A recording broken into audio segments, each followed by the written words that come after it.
Đây, đó là chúng question number 21 cần làm. Oh, question number 21 là chuan. The angles of a triangle are x, y, and 40 degree. Triangle chu kin thum ne ni a vertex po angle pathum po pathum ne ni a chuan chuan pakhat chu x degree pakhat chu y degree pakhat chu 40 degree ni. Oh, chuan the difference between the two angles x and y. X le y in thau na chu 30 degree ni a chuan x le y zong ho ni a. Question number 21 solution. Triangle 𝚤𝚤𝚤𝚤 triangle po niya.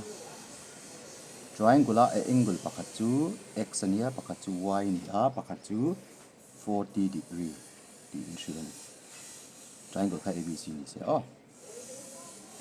Chuan kan hriat theuh in angle sum property of a triangle chu triangle angle zong pel khom chu 180 degree. Oh. We know that the sum of all angles in a triangle is 180 degree. Chuan angle pathum in pair x, y 40 degree in pair. That is x plus y plus 40 to 180 degree. Oh. 140 để làm cái son thầy chuan x plus y is equal to 180 minus 40 degree. Chuan x plus y chuan 140 degree so equation 1 thì liền à. Chuan a statement pani na kan end chuan the difference between two angles ati. Difference to minus dinani. Angle x le y thau na chu 30 degree ti ha. X minus y to 30 dinani. Oh. Equation 2 kan ni ha la. Chuan equation 1 le 2 kan end wang fanga. Equation 1 le 2 kan end chuan y hi plus the minus ni y ve ve ni chuan adding kan ni ha. Adding equation 1 and 2. We get tinga x value kan sang chok. X plus x2 2x. Y minus y to 0. 140 plus 32 170. Chuan 2 in divide ve ve nga 2 1 is 2 nia. 2 8 is 16 nia 2 5 is 10 85 degree. X2 85 degree ti kan mo chok pata. Chuan tuna equation x hi equation 1 ngo chu ka ta thaya. Putting x equal to 85 degree in equation 1. Oh, we get equation 1 akan da chuan 85 plus y equal to 140 degree dong y is equal to 140 degree minus 85 degree dong which implies y is equal to 180 up to 5. I may attain 5 by 2 5 at chuang chuan 30 na 8 by 4 5 thau ni 55 degree. Therefore question can find the value of x is equal to 85 and y is equal to 55. Y value kan sang chua kan ni.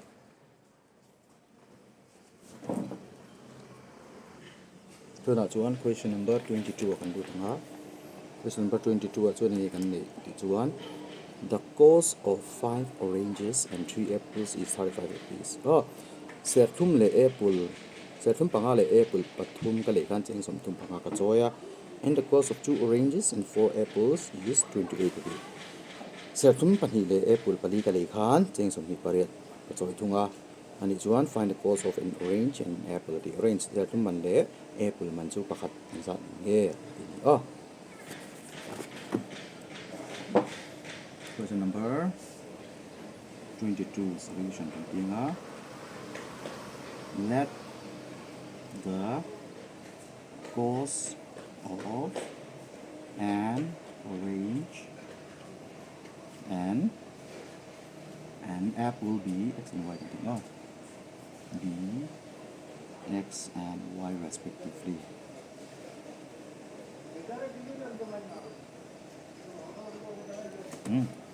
Chuan equation kan siam. So a statement pakat chuan 5 orange ni chuan orange pakat ni x ni 5 into x no plus 3x ni chuan 3 into y. Itu cheng som thun pada no. Chuan hi equation 1 ti dinga and kanila chuan 2 orange ti ka 2x plus 4a plus 4y equal to change something pada equation 2 ti ani chuan an huai so equation 2 ka ti don la so a chok te thei wangin 2 in ka divide thei ka wangin which implies 2 1 is 2 2 2s are 4 2 40 then chon dum zo wang ani equation 2 ka ti chan simplest form ma ka equation 2 chuan kuduk dim ke na y hi 5x le x ania 3y le 2y nia ken so ka wang y hi ka thang ta a cross multiply don an coefficient te ve ka thak chim don multiplying equation 1 by 2 and equation 2 by 3 we get equation 1 2 can multiply that one and x plus 6x is equal to 70 equation 3 1 equation 2 3 can multiply that one 3x plus 6x is equal to 3 40 is 12 is 42 equation 4 yeah 28 sorry y 6y le 6y n anavangin assign point anavangin subtracting among doni subtracting equation 4 from 3 10 minus 3 to 7x 6y minus 6y to 0 70 minus 42 to 33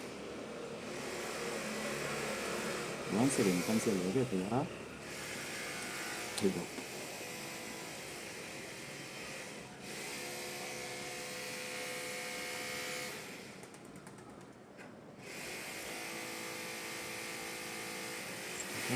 sorry 10 2 by 2 8 28 7 1 is 7 7 4 is 28 sorry to cut putting x equal to 4 in equation 2 equation 2 akan tama 4 plus 2y is equal to 14 which implies 2y is equal to 14 minus 4 2y is equal to 4 so we divide by that one is equal to 1 therefore cos of an orange